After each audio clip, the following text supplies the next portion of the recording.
This is my 2008 V-Road. Okay, let's try to start it. Okay, ignition. Alright. So I'm going to start it.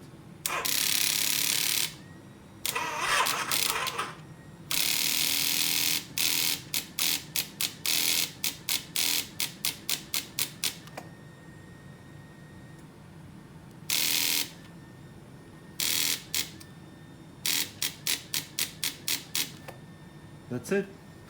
This is how it doesn't start. Doesn't work anymore. Guys, any ideas? I'll appreciate your feedback.